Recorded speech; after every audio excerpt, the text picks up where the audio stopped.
hermanos, ¿cómo están? Espero que estén muy bien. Bueno, y tenemos ahora este tiempo para alabar a Dios y para reflexionar sobre su palabra. Y bueno, le quiero presentar a la hermana Camila, que nos va a estar compartiendo una alabanza.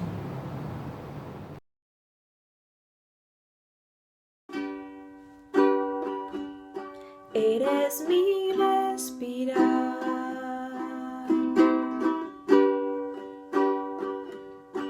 eres mi respirar.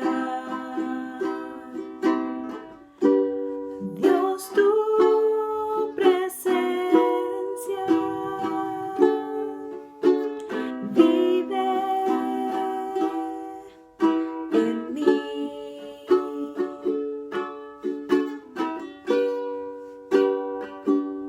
Eres mi pan, Señor.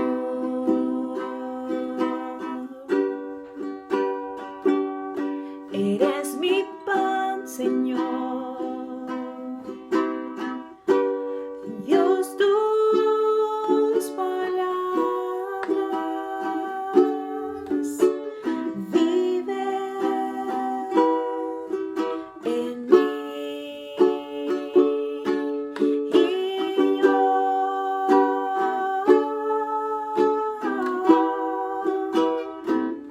te anhelo, Señor.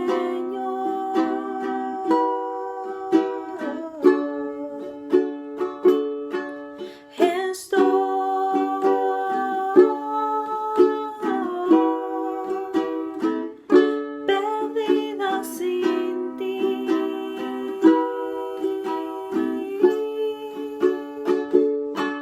Y yo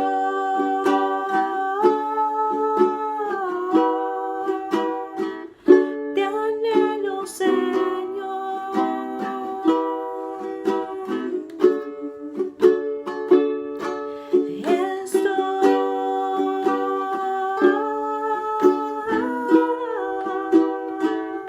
Perdida sin ti.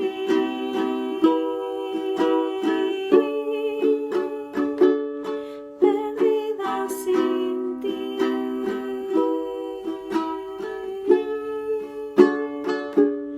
Perdida sin ti.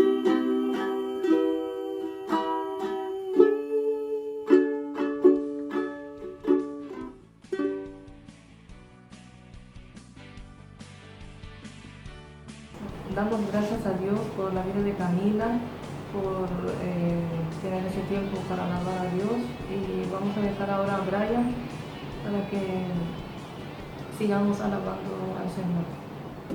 Que todo lo que soy alabe al Señor con todo mi corazón, y de tu grande amor cantaré, tu nombre alabaré.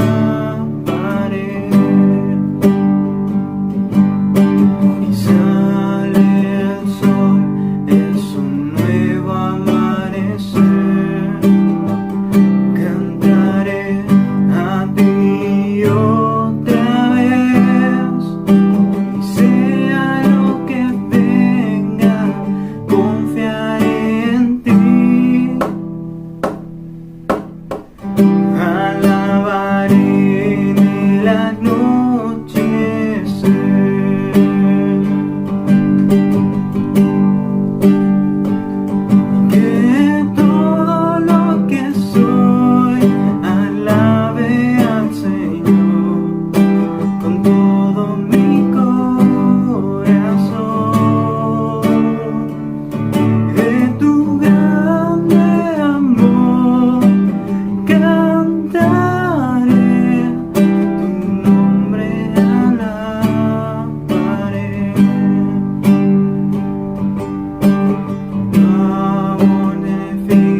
cuando ya no tenga fuerzas y se acerque tu gloria.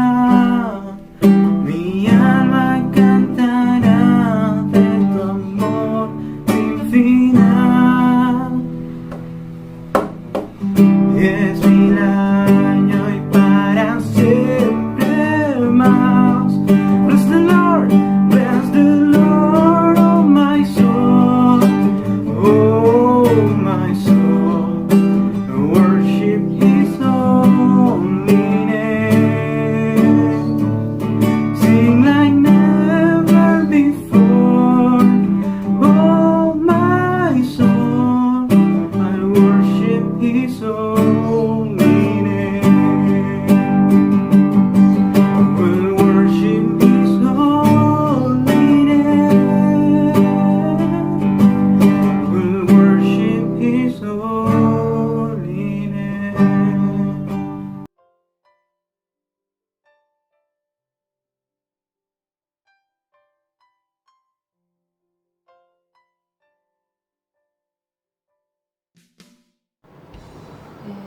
Sí, bueno, y gracias a Brian por la alabanza y queremos pasar ahora un tiempo de oración.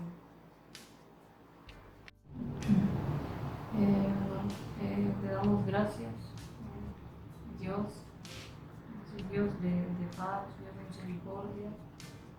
Es que tú sabes todo, tú conoces todo y sabemos que tú estás en medio de toda esta situación y queremos entregarte y poner en tus manos la iglesia, los hermanos, tus familias y también a los estudiantes que tú les estés dando para este tiempo sabiduría, que puedan estudiar en sus casas a pesar de no poder ir ahora a clases, que tú les estés guardando, que tú les estés bendiciendo, que tú estés guiando todo y dándonos paz y tranquilidad en medio de este tiempo.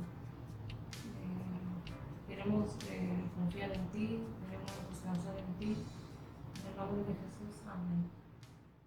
Hermanos, que el Señor les bendiga. Espero que se encuentren bien. Les invito a que me acompañen a orar en este momento y el motivo de oración es por el grupo de mujeres y por la familia de nuestra iglesia. Oremos. Padre Celestial, Señor, te damos gracias. Gracias, Padre amado, Señor, por este momento que tú nos has regalado. Gracias, Señor, por este día maravilloso. Gracias, Señor, porque tú nos has bendecido un día más. Gracias por la vida, Señor. En este momento, Señor, queremos pedirte, Señor, por la familia de nuestra iglesia, Señor. Bendice, Señor, a la familia. Bendice a cada integrante de cada hogar, Señor. Bendice, Señor, a los niños. Bendice a los jóvenes, a los adolescentes, Señor, a los matrimonios. Bendice, Señor, su mesa, Señor, que no les falte el pan de cada día, Señor. Y que si alguna persona está enferma, Señor, que tu mano de sanidad sea extendida sobre sus vidas, Padre Celestial. También queremos pedirte, Señor, por el grupo de mujeres. Queremos pedirte, Señor, por las mujeres, Señor, de la iglesia, que tú estés bendiciendo sus vidas. Gracias, Señor, te damos por el grupo precioso que tenemos, Señor. Gracias por el cariño de cada hermana, Señor. Y queremos que tú les guardes y les protejas, Señor, en todo este momento difíciles que estamos pasando. Pero contigo, Señor, todo es mejor, Señor. Gracias, Señor, en el nombre de Jesús. Amén. Bendiciones para todos.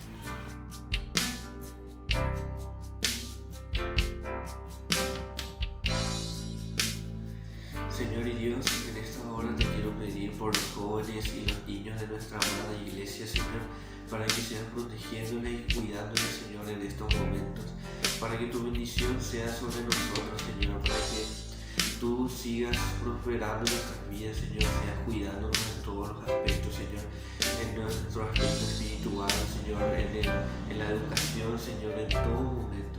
Te pedimos, Señor, que seas guiando nuestras vidas, Señor, en esta etapa tan difícil, Señor, de la vida.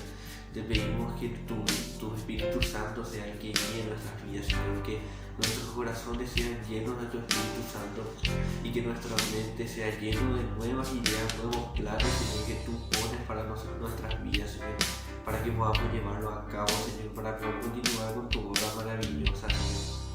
Te pido que seas cuidando de cada uno de tus niños, Señor, de los niños de la iglesia, de los niños de este mundo, Señor, porque tú dices que de ellos es el reino de los cielos, Señor. Te pedimos, Señor, que seas cuidando de cada uno de los niños, Señor, que seas guiando su vida y dándole y mostrándoles su propósito de vida, Señor. Te pedimos también, Señor, por los jóvenes, por los adultos de la iglesia, Señor, para que sean como niños, Señor, para que podamos tener esa mentalidad de un niño, Señor, esa inocencia, Señor, y poder continuar, Señor, con tu palabra, poder continuar con tu obra, Señor, en este mundo. Te pedimos, Señor, que nos seas guiando y protegiendo, Señor, para poder seguir adelante. No importa si no podemos salir de nuestras casas, Señor, a través de los medios de comunicación, Señor, nosotros podemos estar compartiendo tu palabra. Y te damos gracias porque tú nos das esa posibilidad, esa valentía, Señor, y nos llenas del Espíritu para poder continuar con esto, Señor. Te damos gracias por todo, Señor, porque tú, dentro de tu voluntad, están todas las cosas que suceden, Señor. Y te damos gracias porque tú tienes el control de todo. Te pedimos, Señor, todo eso y te agradecemos por cada cosa que haces en nuestras vidas, Señor. En el nombre de Jesús. Amén. Bueno, hermanos, continuamos con el culto. Ahora la sección de niños. Bueno, prepárense, niños. Ahora viene nuestro amigo el Rolo para que nos cuente nuevas historias bíblicas.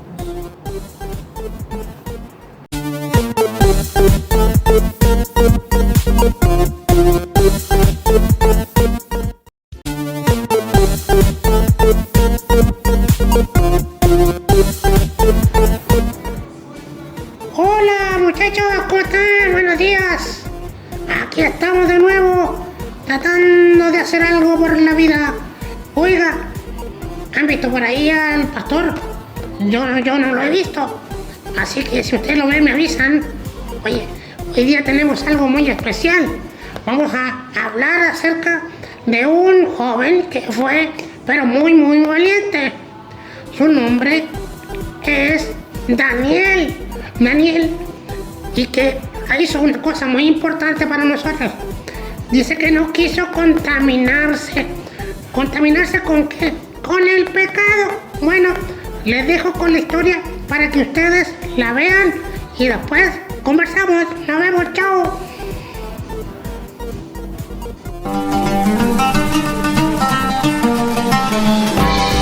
En aquel tiempo, el rey Nabucodonosor gobernaba sobre el imperio de Babilonia y tenía como prisioneros a todos los israelitas.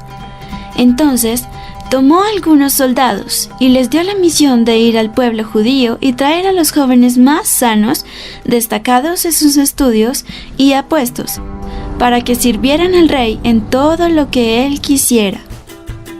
El rey les dijo a sus sirvientes: asegúrense de enseñarles todos los conocimientos, costumbres e idiomas de los persas y entrénenlos para que sean los más fuertes y puedan servir adecuadamente en mi palacio real. Tengo una idea, continuó diciendo el rey. Denles de comer los alimentos de mi cocina. Estoy seguro que si ellos los comen, serán tan sabios, fuertes y apuestos como yo. Todos los jóvenes aprendices estaban disfrutando de la excelente comida que el rey les daba. Pero Daniel no quiso contaminarse con esa comida, pues era ofrecida a ídolos. Así que pidió permiso al mayordomo de comer otro tipo de alimentos, a lo que respondió el mayordomo: tengo miedo de mi señor el rey, porque él me dio la orden de alimentarlos con la comida de su cocina, y quizá ustedes luzcan pálidos y débiles, y me corten el cuello por eso. Pero Daniel, con gran sabiduría, le dijo: te propongo que nos des de comer, a mí y a mis amigos, únicamente vegetales y agua, y pasados 10 días, compara nuestro aspecto con el de los otros jóvenes. Luego, decide de acuerdo con lo que veas. El mayordomo estuvo de acuerdo con Daniel y los puso a prueba durante 10 días, donde él mismo pudo ver que Daniel y sus 3 amigos eran más sabios y físicamente más fuertes que los demás. El día que el rey llamó a todos los jóvenes para probar su conocimiento y ver los resultados de su entrenamiento, quedó muy sorprendido. Así que el rey Nabucodonosor dijo: Después de evaluar a todos los jóvenes, he hallado que Daniel y sus amigos son 10 veces mejores y de ahora en adelante servirán en mi palacio. Y así fue como Daniel y sus amigos se destacaron entre los demás jóvenes del reino, siendo conocidos por su fidelidad y gran sabiduría. ¡Uy! ¿Les gustó la historia, chicos? Realmente fue maravillosa. Podemos ver también que nosotros no tenemos que contaminarnos con las cosas del mundo, aquellas cosas que nos hacen mal para nuestra vida y para nuestro corazón.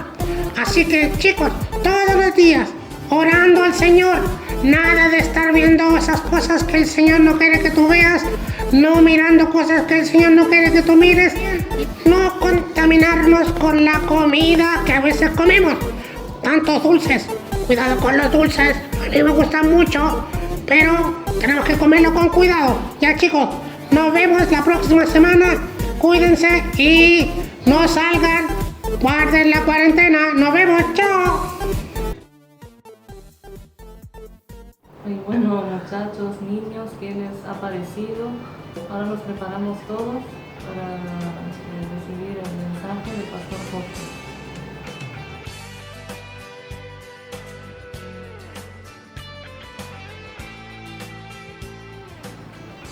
Muy buenos días, hermanos, les saludo en nombre del Señor.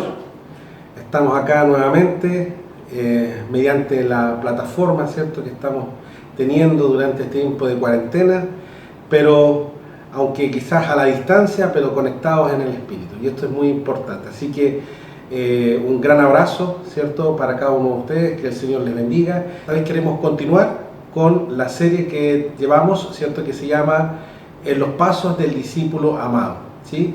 Hoy día es la segunda parte de este tema de la vida del apóstol Juan. Así que, estimados hermanos, continuemos con esta serie. Así que les invito a que puedan abrir sus Biblias ahí en el libro, ¿cierto?, de Primera de Juan, capítulo 1, verso 1 al 3. Dice así la palabra del Señor. Lo que era desde el principio, lo que hemos oído, lo que hemos visto con nuestros ojos, lo que hemos contemplado y palpado en nuestras manos tocante al verbo de vida, porque la vida fue manifestada y la hemos visto y testificamos y os anunciamos la vida eterna, la cual estaba con el Padre y se nos manifestó. Lo que hemos visto y oído, eso os anunciamos, para que también vosotros tengáis comunión con nosotros, y nuestra comunión verdaderamente es con el Padre y con su Hijo Jesucristo.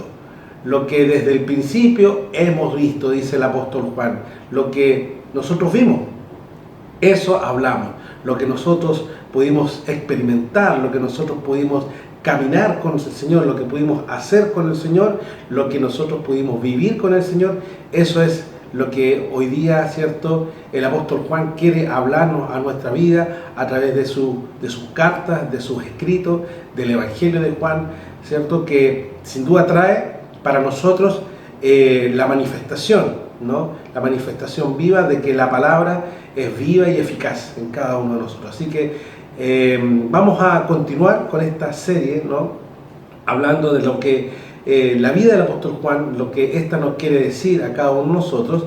Y como para un poco entrar en materia, ¿no?, se cuenta la historia de una ranita, de que era una ranita muy optimista, y dice que tenía una amiga, y habían estas dos ranitas. Una de ellas era optimista y la otra más bien pesimista. Y dice que ambas cayeron al mismo tiempo en dos vasijas, ¿cierto?, y que contenían leche. Estas ranas comenzaron, ¿cierto?, a cada una a tomar distintas posturas. La ranita pesimista dice: yo quizás no pueda salir nunca más de este cántaro porque las paredes son lisas y no puedo respirar, voy a asfixiarme. Y finalmente, bueno, esto sucedió y le provocó la muerte a esta ranita pesimista. Más la ranita optimista, ¿cierto?, que no sabe qué hacer, pero como es optimista trata de hacer algo y comienza a moverse en todo sentido, comienza a tratar desesperadamente de salir del cántaro, ¿no?, moviendo y agitando la leche con tanta fuerza que la leche se comienza a espumar. Finalmente esta se condensa y se transforma en mantequilla. y desde ahí la ranita pudo salir, ¿cierto? Y liberarse de acá. Bueno, que esta es una fábula, ¿no? Que un poco nos muestra el carácter, ¿cierto? Que nosotros tenemos que tener frente a situaciones difíciles, ¿cierto? De seguir luchando, aunque a lo mejor no sabemos cuál va a ser el resultado o cuál va a ser el final de todo lo que estemos pasando, hermanos, pero tenemos que seguir confiados y seguir luchando hasta el final, de que en Cristo somos más que vencedores. Un carácter optimista siempre va a ser mejor que uno pesimista, y frente a situaciones de crisis es mejor seguir luchando y confiar en Dios, que Él es poderoso y que Él nos ha dado la victoria a través de Jesucristo. Y a través, ¿cierto?, de esta crisis mundial que la iglesia hoy día está pasando, podemos tomar esas dos actitudes. Una actitud pesimista, ¿cierto?, de que aquí se acabó todo, dejémonos morir, el Señor viene pronto y no hay nada que hacer, o una actitud optimista, ¿cierto?, de hacer cosas, de ponernos en la brecha, de decir, bueno, si el Señor viene pronto, tenemos que predicar, tenemos que hacer esto, tenemos que hacer lo otro, para que muchas almas más conozcan al Señor. Esta es la actitud que el Señor, yo creo, que quiere de nosotros, aunque sepamos, ¿cierto?, que no sabemos cuál va a ser el fin de todo esto, ¿cierto?, tener la seguridad de que en Cristo tenemos la victoria. Y bueno, y a través del apóstol Juan, hoy día aprenderemos 3 cosas nuevas para estar en estos pasos, en los pasos del discípulo amado. Y lo primero, ¿cierto?, que un poco para recordar, debemos responder con prontitud al llamado del Señor.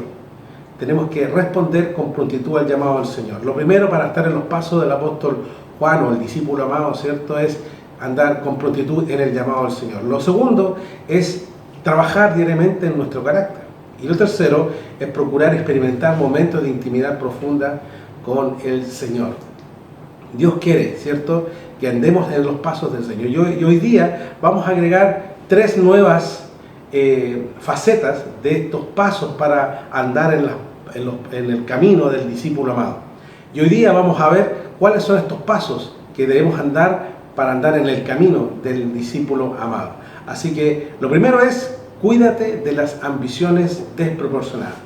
El apóstol Juan, ¿cierto?, en una oportunidad, junto a su hermano Jacobo y su madre, ¿no?, la esposa de Zebedeo, ocurrió algo muy especial. Y lo podemos encontrar ahí en el libro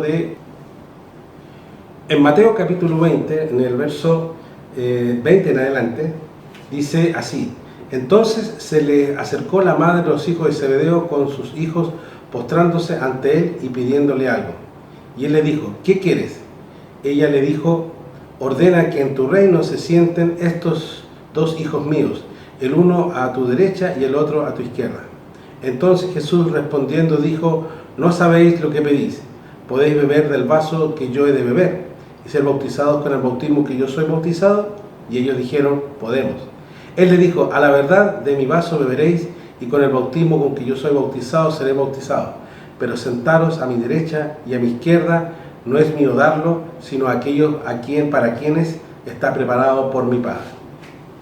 Cuando los 10 oyeron esto, se enojaron contra los 2 hermanos. Entonces Jesús, llamándolos, dijo, ¿sabéis que los gobernantes de las naciones se enseñorean de ellas y los que son grandes ejercen sobre ellas potestad? Mas entre vosotros no será así, sino que el que quiera hacerse grande entre vosotros será vuestro servidor, y el que quiera ser el primero entre vosotros será vuestro siervo. Como el Hijo del Hombre no vino para ser servido, sino para servir y para dar su vida en rescate por muchos. Bueno, la ambición, ¿no?, de estos hijos era tremendo. Y que en el fondo, ¿qué podemos definir como ambición? Es el deseo ardiente de poseer cosas, riquezas, fama, poder, honor. En este caso ellos querían honor. Los seres humanos, ¿cierto?, generalmente nos podemos fijar algunas metas ambiciosas. Y generalmente el fondo de todo esto es tratar de sobresalir sobre los otros. Es el deseo, ¿cierto?, de estar más arriba que los otros, tener más honor, tener más fama, tener mayor prestigio, ¿no? Ahora, no tenemos que confundir la ambición, ¿cierto?, con el deseo que nos mueve y nos motiva cada día y el deseo de superarnos. Eso es muy bueno, pero la ambición es otra cosa, ¿cierto? Nosotros todos los días tenemos que lograr y querer, ¿cierto?, alcanzar nuestros objetivos con determinación, con esfuerzo, ¿cierto?, y con mucha dedicación. Más la ambición desproporcionada que estamos hablando acá es otra cosa. Tiene que ver con el deseo, ¿cierto?, de a cualquier costo, a cualquier forma, yo me sitúo en un situal más alto, algo que a mí ni siquiera me corresponde y que sea mayor que los demás. Esta es una ambición desproporcionada que estos hermanos querían. Y cuando ellos van, ¿cierto?, con su madre, probablemente ellos mismos, la madre, ¿cierto?, va con sus hijos, ¿no? Y esta mujer le habla a Jesús y le habla de alguna forma, quizás haciéndole una forma de exigencia, ¿no? Y se acerca a Jesús, dice que estaba con sus hijos y ellos estaban quizás atrasitos de la madre esperando la respuesta de Jesús. Y cuando ellos le pidieron, estaban, ¿cierto?, pidiendo algo que para nosotros va a ser algo difícil de entender, pero para los discípulos que estaban ahí escuchando, veamos qué pasó acá en esta situación. Dice, cuando llega esta mujer, lo primero que hace es se postra, ¿cierto? Generalmente cuando alguien se postra delante de otra persona, lo que estamos hablando aquí es una actitud de adoración, ¿cierto?, de arrepentimiento. Pero el problema es que esta mujer venía con otras intenciones. Se postra delante del Señor y dice que le pide algo a Jesús, ¿sí? Ella no adora a Jesús, ella, ¿cierto?, no le pide perdón al Señor, no va con un arrepentimiento ni a buscar algo espiritual del Señor, sino a pedirle un favor que para muchos significó un escándalo, ¿cierto? Y hay muchas personas, hermanos, que pasa eso. Hay muchas personas que se acercan a Dios, ¿cierto?, no para adorar a Dios, no para buscar a Dios, ¿cierto?, con su corazón, para humillarse delante de Él, sino para pedir cosas, generalmente a veces con cosas materiales, ¿cierto?, que ni siquiera a veces necesitan, ¿no? O piden cosas desproporcionadas. Cuidado con esto, hermanos. Cuidado con pedir cosas que son totalmente desproporcionadas. Jesús, ¿cierto?, le responde a esta mujer, ¿qué quieres? ¿Ya? Ahora no es que Jesús no sabía lo que esta mujer pedía, ¿cierto?, o lo que iba a pedir. Jesús lo sabía todo porque Él es Dios, Él sabe, ¿cierto?, lo que hay en nuestro corazón. Pero aún así le preguntó esto, ¿qué quieres? Y esta mujer le contesta, ¿cierto?, que ordena que en tu reino, mis hijos, ¿cierto?, uno se siente a tu izquierda y el otro a tu derecha, ¿no? Bueno, aquí vemos primero varias cosas que en esta sola frase hay muchas cosas que podamos decir, pero primero, lo primero que tenemos que ver acá, de que esta mujer lo que está haciendo es tratar de aplicar los criterios del mundo en los criterios del reino. Y aquí hay un grave error en ella. Pensar, ¿cierto?, que lo que se hace en forma secular también se podría hacer en lo espiritual, ¿cierto? Quizás ellos ya estaban acostumbrados, ¿cierto?, de poder ponerse en lugares apropiados, usando medios no lícitos, más ahora, ¿cierto?, con Jesús ahí en medio, esto parece que no les iba a resultar como ellos estaban acostumbrados. Porque hay mucha gente, ¿cierto?, que los métodos que ocupa en el mundo para trabajar, para hacer, para negociar, para poder moverse en el mundo, quiere también ocuparlos en la iglesia. Mas no es así. En el reino hay otros protocolos, hay otras formas y otros que lo que Jesús les quiere enseñar aquí también. Jesús les hará ver entonces que aquí en adelante que los criterios del reino son muy distintos a los que ellos quieren moverse. Entonces por eso Jesús le dice, ¿cierto?, que detrás de esta petición, ¿no?, petición, cuando le dice ¿qué quieres?, ya Jesús sabía de que ahí había algo más. De hecho, de que una mujer, ¿cierto?, se acercara a Jesús con sus hijos, ya estando esos hijos que eran los hombres de confianza. Recuerden que Jesús tenía tres discípulos que eran los más cercanos. Uno era Pedro, otro era Juan y el otro era Jacobo. Y dos de ellos, ¿cierto?, junto con la madre, que van y le piden algo a Jesús. Entonces vemos acá que eran Juan y Jacobo, no eran lejanos a Jesús. ¿Por qué no le pidieron ellos mismos, sino que le pidieron a su madre. Y aquí vemos acá un poco quizás de vergüenza, no sé por qué no lo hicieron ellos mismos, sino que llevan a su mamá para que realice esta petición, ¿ya? Y entonces Jesús ahí cuando le dice, mire, usted no tiene ni idea lo que están pidiendo, o sea, están totalmente equivocados en su razonamiento, están totalmente equivocados en lo que ustedes quieren.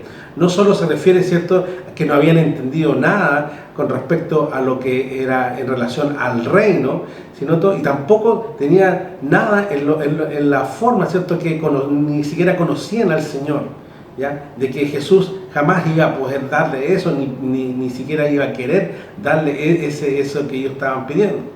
No saben que el costo, ¿cierto?, que tiene estos puestos. Ellos no tenían idea de lo que significa el costo para llegar a tener estos puestos, ¿ya? La palabra del Señor nos muestra de que los costos, ¿cierto?, del reino son distintos a los costos, ¿cierto?, del mundo, ¿no? Y aquí dice claramente de que para poder alcanzar, ¿cierto?, llegar al ser primero, tiene que ser el último. El que se humilla, ¿cierto?, el que es el más abajo, será enaltecido. Esto es un costo tremendo para ellos, porque recuerden lo que le hablaba la semana pasada. Ellos tenían un problema de carácter, sobre todo el apóstol Juan. Tenían un tremendo problema de carácter y que por lo tanto necesitaba seguir trabajando en él. Él necesitaba ser humilde, ¿cierto? No era acabar con los enemigos lo que tenían que ellos aprender, sino era amar a sus enemigos. No es estar por encima del dolor y sufrimiento de la gente. Ellos debían aprender a compadecerse de la gente.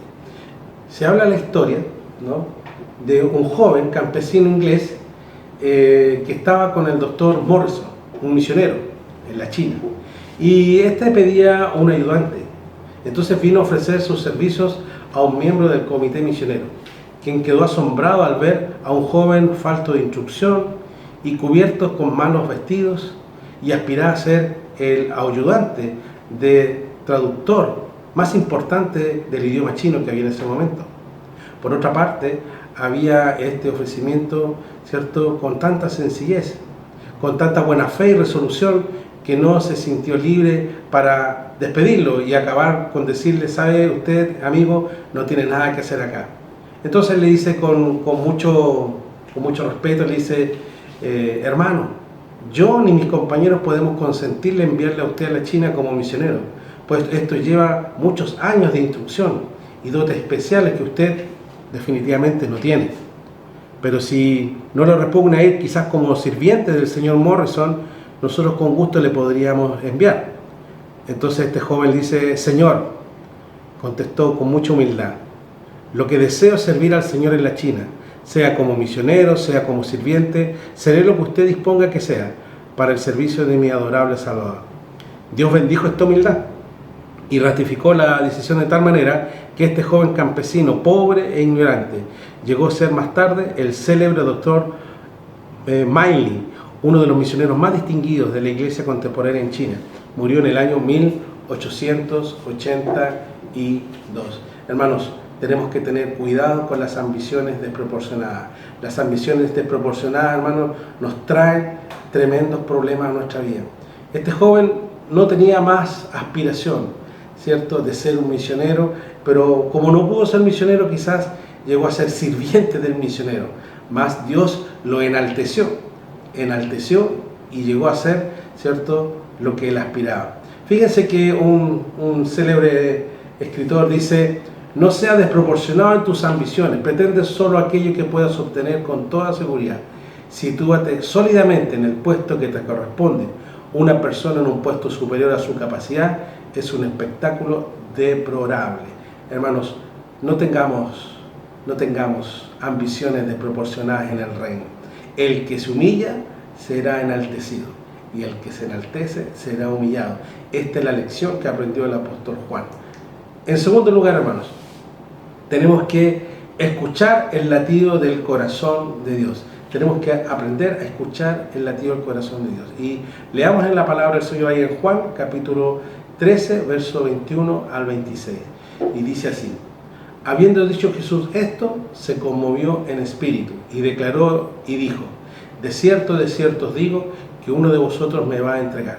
Entonces los discípulos se miraban unos a otros, dudando de quién hablaba. Y uno de sus discípulos, al cual Jesús amaba, estaba recostado al lado de Jesús. A este pues hizo señas Simón Pedro, para que preguntase quién era aquel de quien hablaba. Él entonces, recostado acerca del pecho de Jesús, le dijo: Señor, ¿quién es?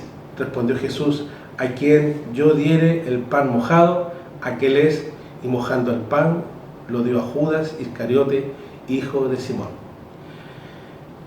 Y aquí, hermanos, este pasaje realmente es espectacular. Y me nace una pregunta. ¿Cómo habrá sido, cierto? ¿Cómo habrá sentido el apóstol Juan el latido del corazón de Jesús esa noche?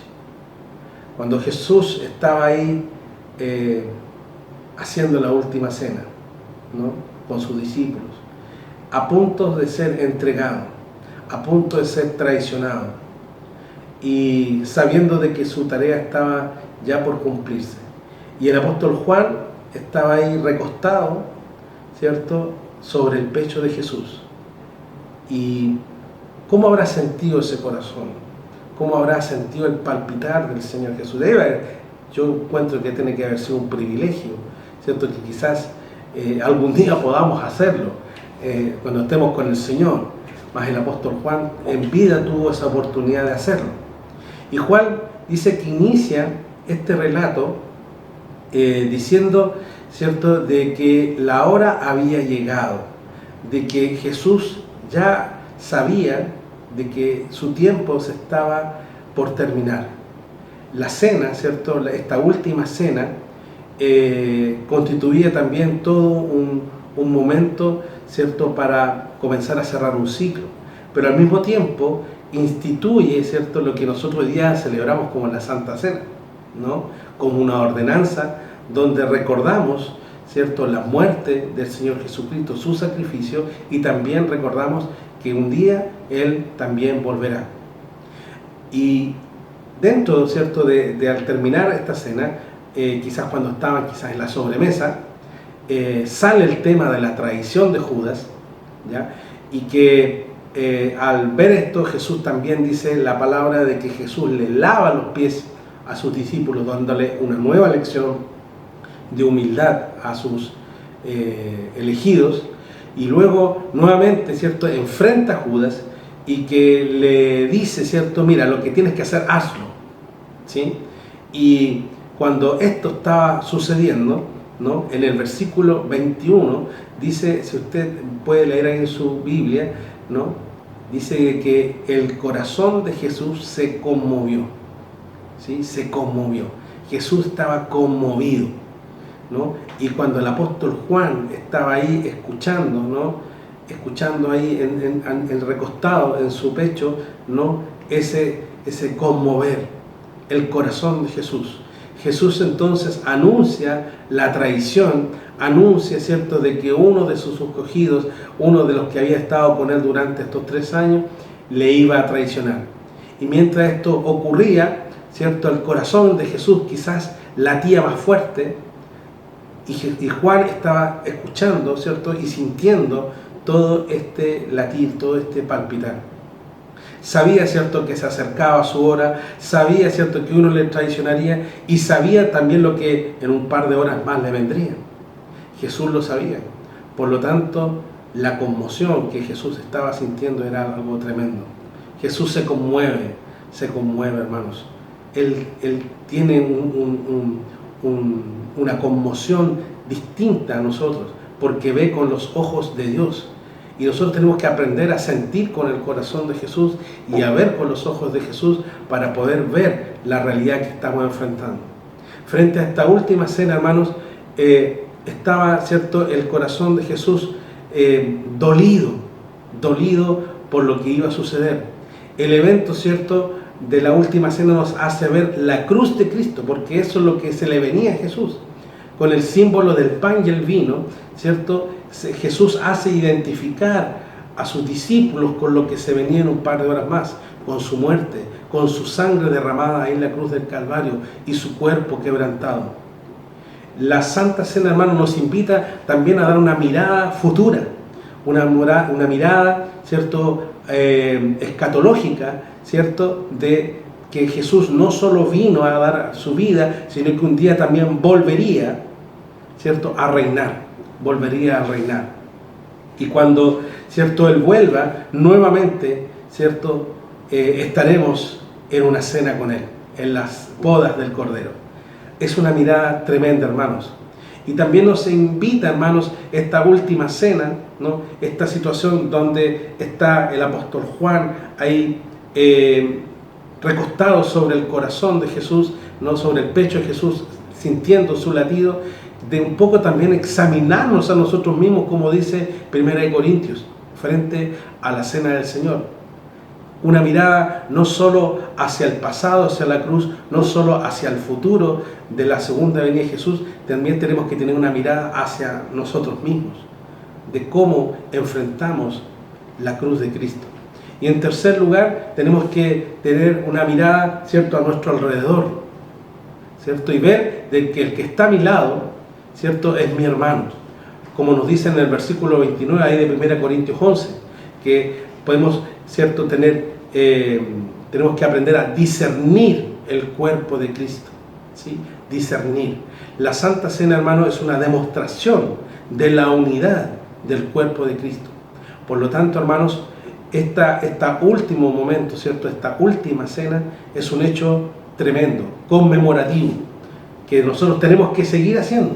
Quizás ahora no lo podemos hacer porque estamos a la distancia, pero la Santa Cena, hermano, es un evento, ¿cierto?, que nos une como iglesia.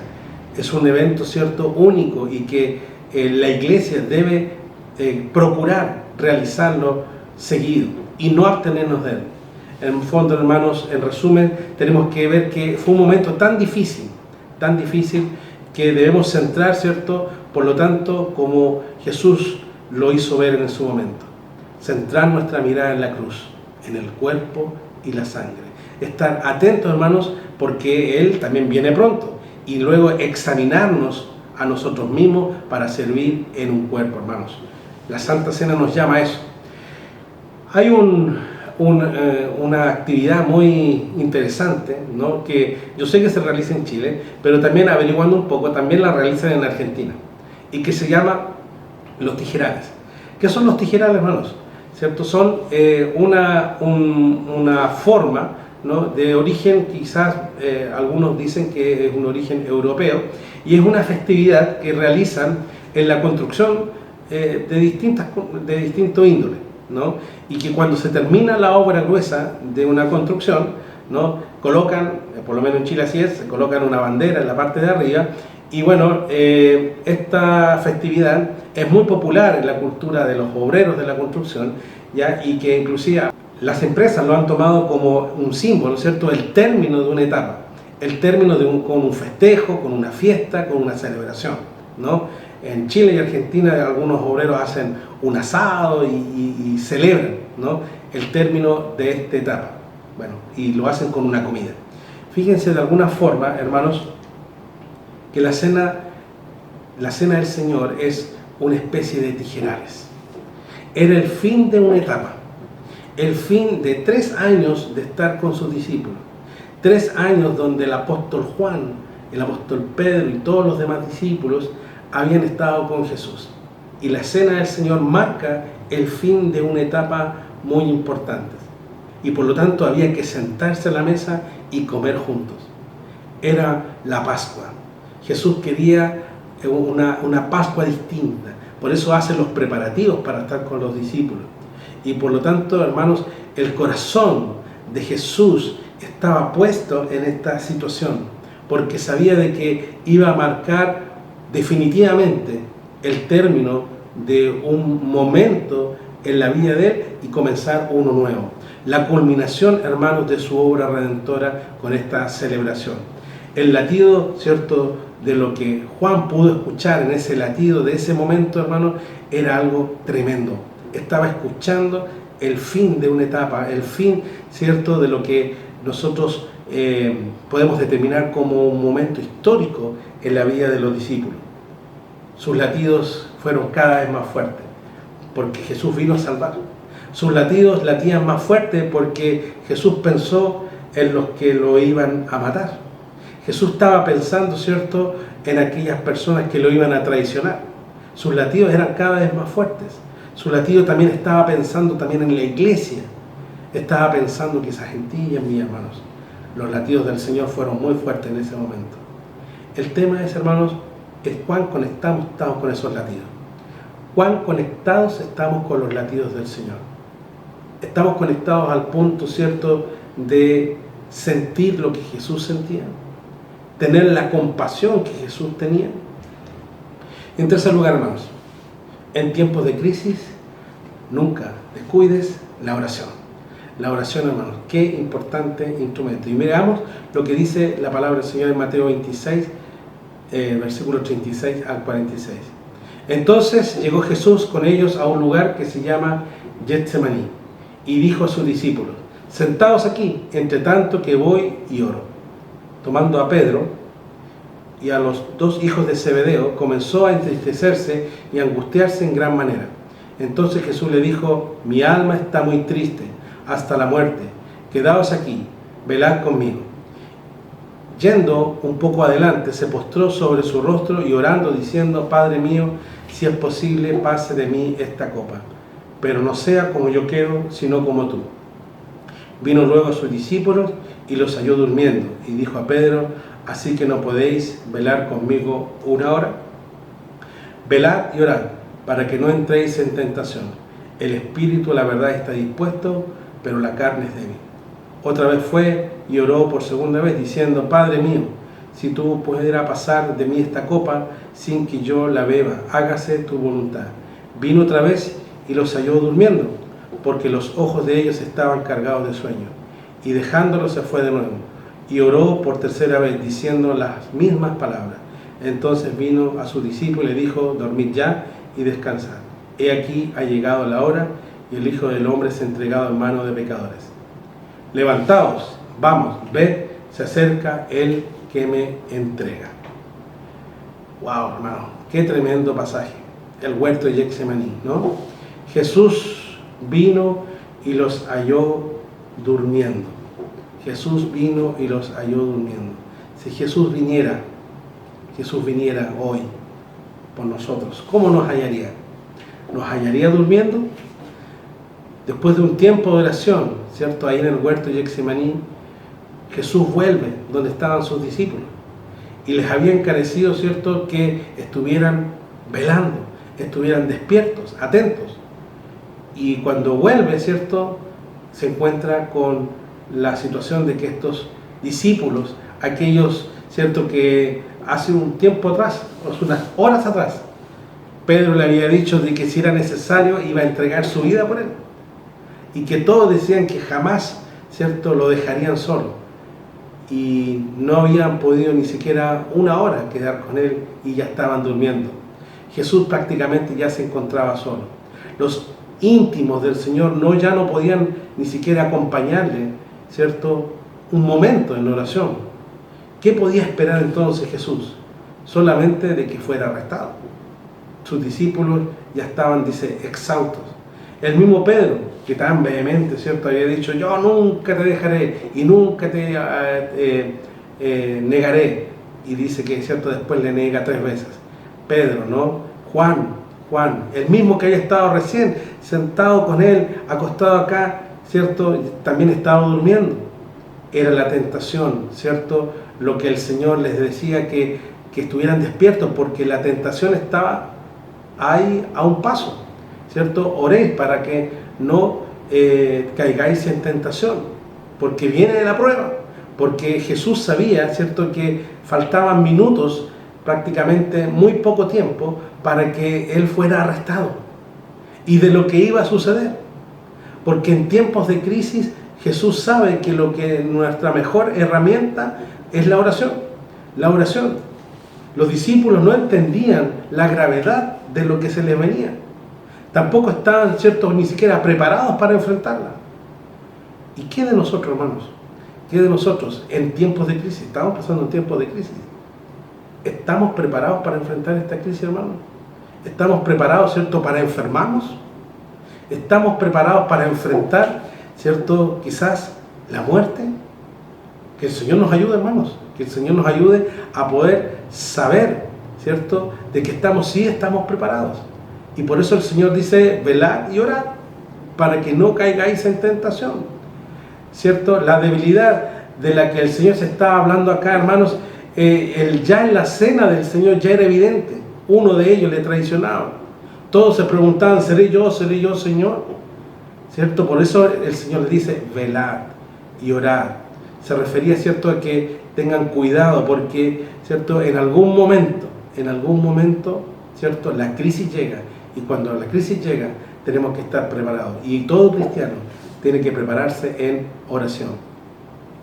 Imagínense el impacto, ¿cierto?, que tienen que haber sido cuando su maestro era apresado, cuando era llevado, ¿cierto?, por estos hombres, ¿cierto? Cuando Pedro, inmediatamente cuando Jesús es arrestado, toma la espada y le corta, ¿cierto?, la oreja a ese sirviente del templo.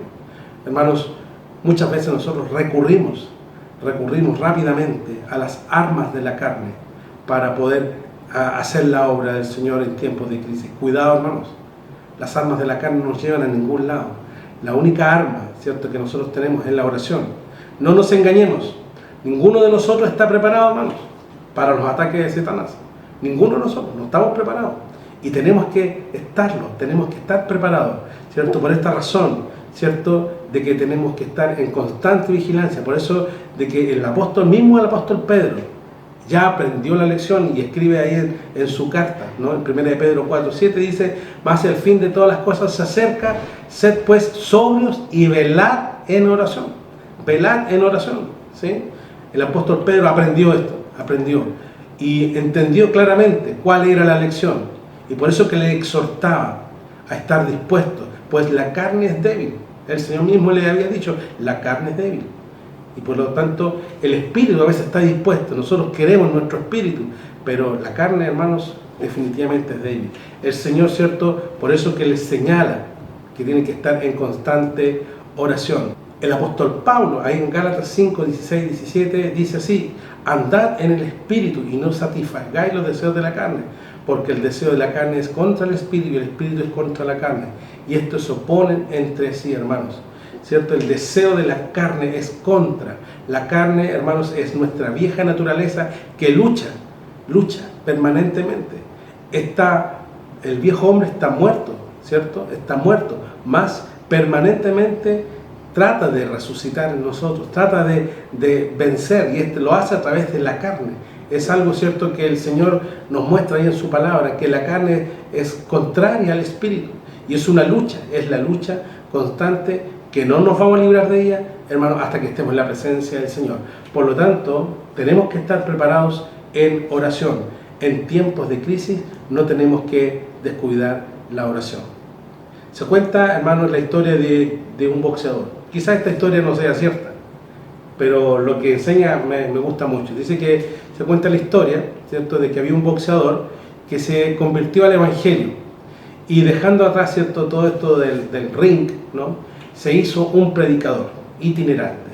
Y en cierta ocasión, en que se le hizo un poco tarde de ir a una iglesia donde él tenía que ir a predicar, entonces se le ocurre la idea de tomar un atajo y de atravesar por un sitio, ¿cierto?, que tenía dueño.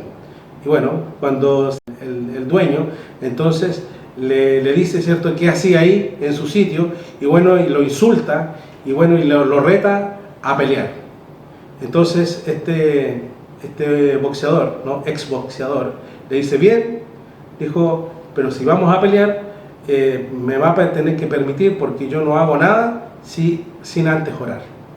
Entonces el hombre dijo, bueno, hágalo, ya, yo lo espero. Entonces este hombre comenzó a orar y le dice así al Señor, Señor, tú sabes que yo fui un boxeador, y sabes a cuántos les hice deshacer sus ojos, le di en sus narices bofetadas, y tú sabes cuántas costillas quebré, y a cuántos hombres mandé a la otra vida, ¿cierto?, con la fuerza de mis puños. No permitas que mate a este hombre, ni se me pase la mano. Entonces ahí este hombre lo interrumpe y le dice, ya, basta ya. es suficiente.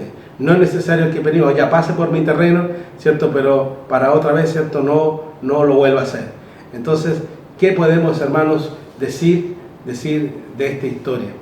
Esta historia, hermano, tiene dos grandes enseñanzas. La primera, la necesidad de orar en todo tiempo. En crisis, situaciones de crisis, tenemos que orar.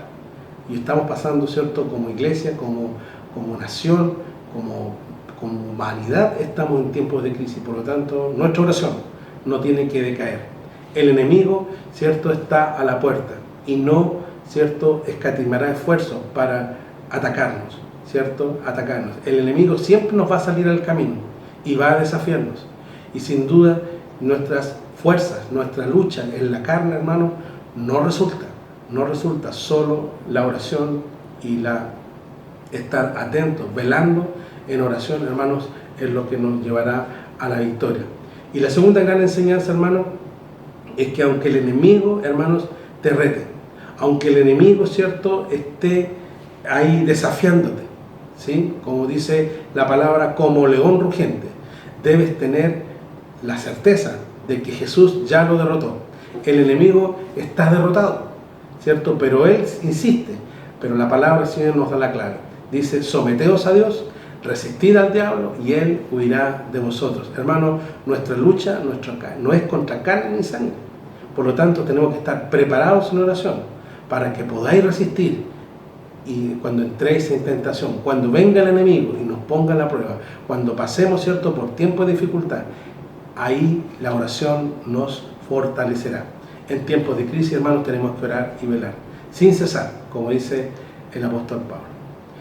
Para concluir, hermanos, como conclusión, ¿qué tenemos que sacar?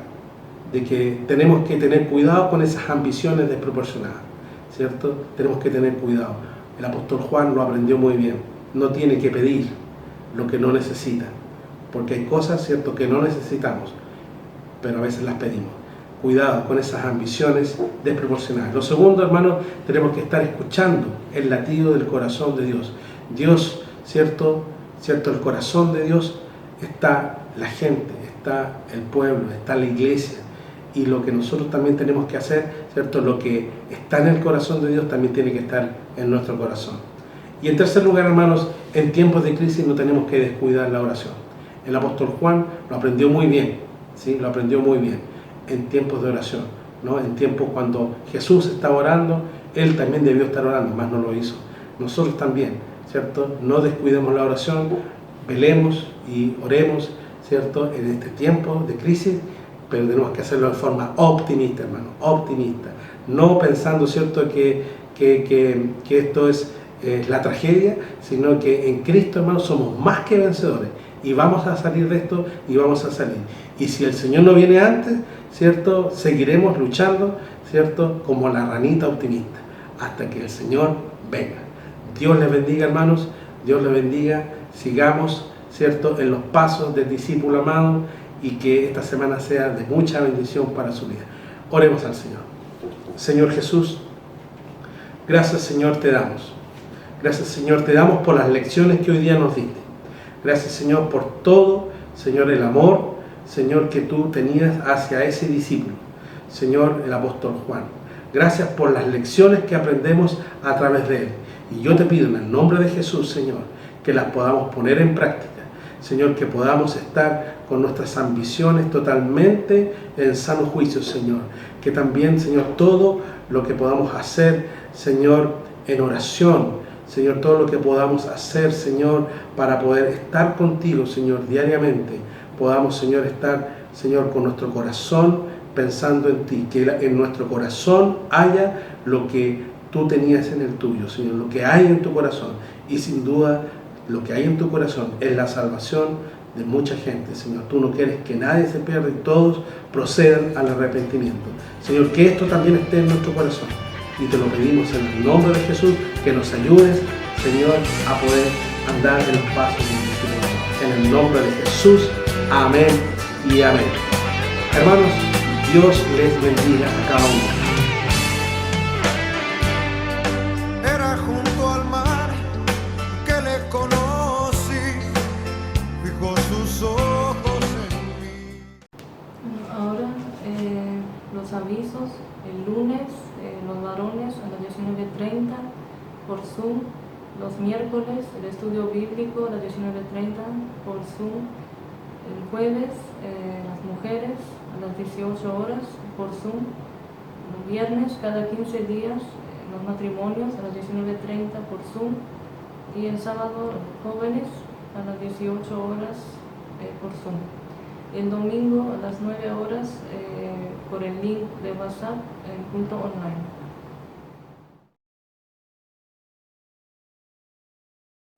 Ahora, otro tiempo importante es el de diezmos y ofrendas,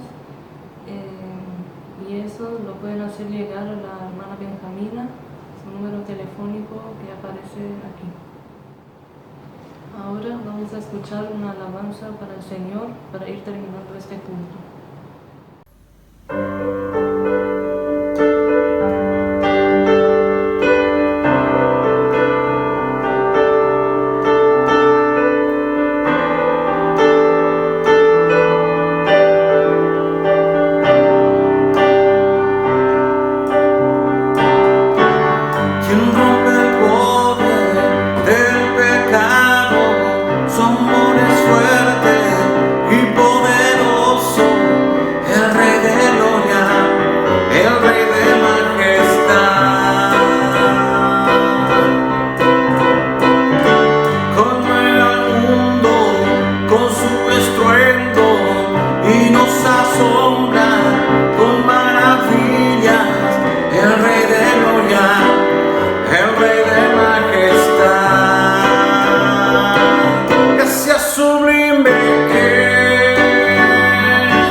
Y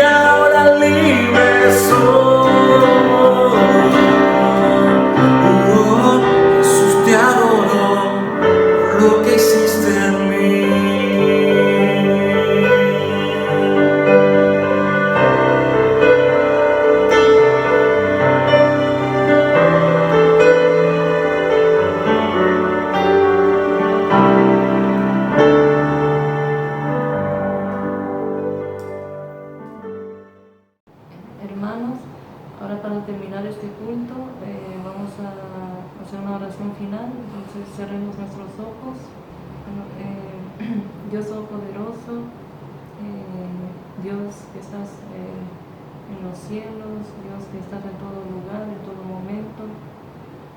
Te damos gracias por este culto, gracias por este tiempo, gracias por tus cuidados, por tus bendiciones en el día a día, gracias por nuestras vidas, por la vida de nuestros hermanos. Y quiero pedirte que tú estés bendiciéndoles, bendiciendo esta semana que entra, que tú, Dios, puedas poner también, dar sabiduría al presidente, al ministro de salud, que ellos puedan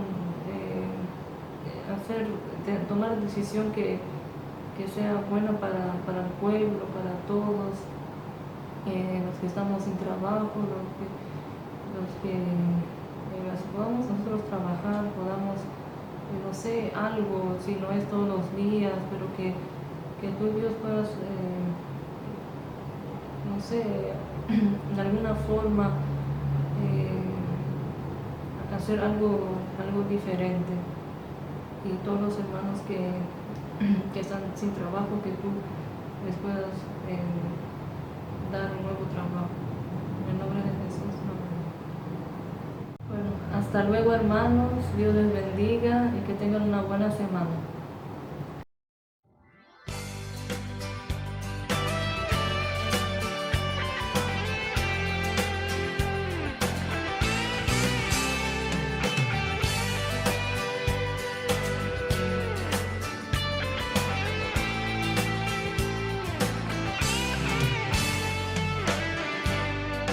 Era junto al mar que le conocí.